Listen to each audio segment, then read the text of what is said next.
Magandang araw. Bali ngayon ay ituturo ko sa inyo kung paano mag-renew ng lisensya. Tara!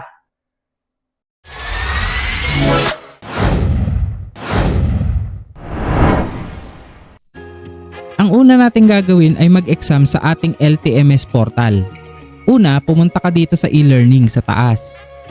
Tapos sa CDE Online Validation Exam.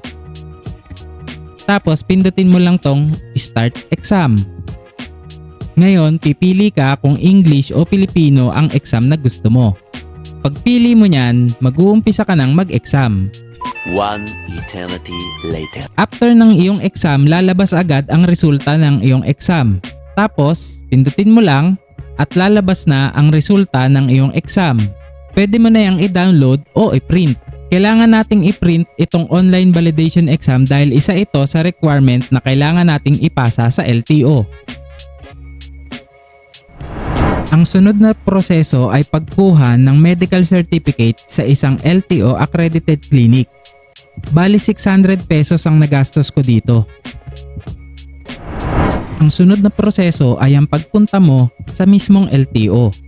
Ang una mong gagawin ay ibigay ang iyong mga requirement sa evaluator. Ipasa mo ang mga sumusunod. Una, ang CDE exam certificate. Sunod, ang medical certificate. At ang huli ay ang luma mong lisensya. Pagtapos niyan ay pagbabayarin ka na sa cashier, bali 585 pesos ang binayaran ko dito. Pagtapos mo sa cashier ay kukuhaan ka na ng fingerprint, picture at signature. Tapos maghihintay ka na ng konti. Pwede na!